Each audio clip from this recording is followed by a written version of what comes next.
Hello, this is the first video I'm making about my solo witchery, and I wanted to share a really important part of my personal altar and maybe tell you about a few white anti-racists that maybe you've never heard of or don't know a whole lot about, so that we can all draw strength from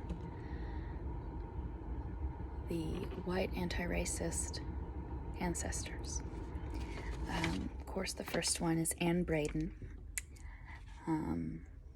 She has so many amazing and heartening quotes.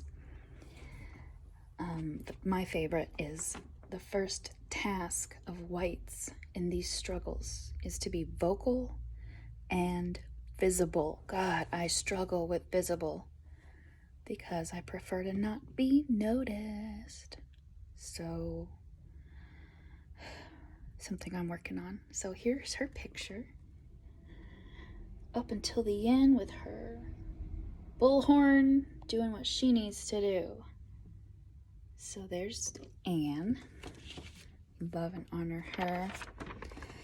And this is a sadder story. She didn't make it to old age, but her name is Juliette Hampton Morgan, and I was excited to see her represented at the Civil Rights Museum.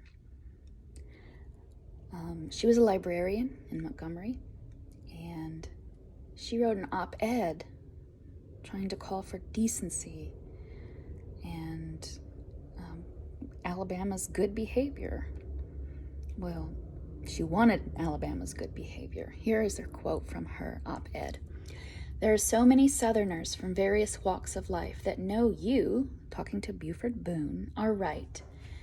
They know what they call our Southern way of life must inevitably change. Many of them are eager for change." You see, you can watch her while I read. "But are afraid to express themselves, so afraid to stand alone, to walk out naked, as it were. Everyone who speaks as you do, who has the faith to do what he believes right in the scorn of the consequences, does great good in preparing the way for a happier and more equitable future for all Americans.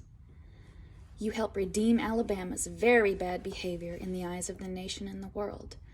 I had begun to wonder if there were any men in the state, any white men, with any sane evaluation of our situation here in the middle of the 20th centuries, with any goodwill, and most especially with any moral courage to express it. Wow, fire, lightning, amazing." But as you can see, her life was cut short. She was so tortured after this op-ed that she committed suicide. They burned a cross in her yard, and they did something around the Montgomery Library where she worked. So we lost her early, but man, talk about moral courage. Okay, this woman lived to be in ripe old age. This is Virginia Foster Dunn.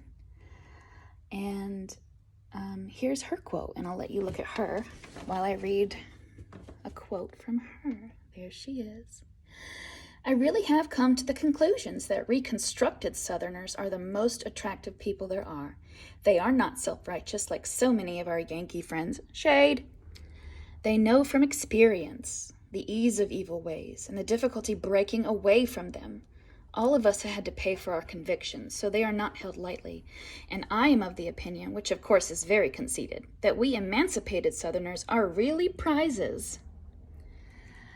Ooh, I feel that. Not self-righteous.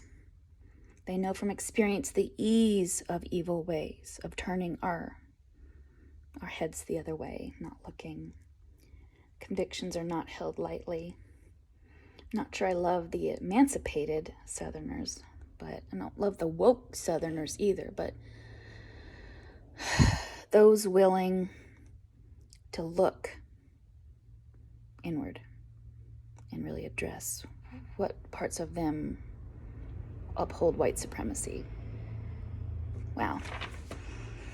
So those are my 3 white anti-racists I've celebrated within my altar. I also have some objects that inform how I meditate and think about my own anti-racist work. that I might share later. Okay, bye, beloveds.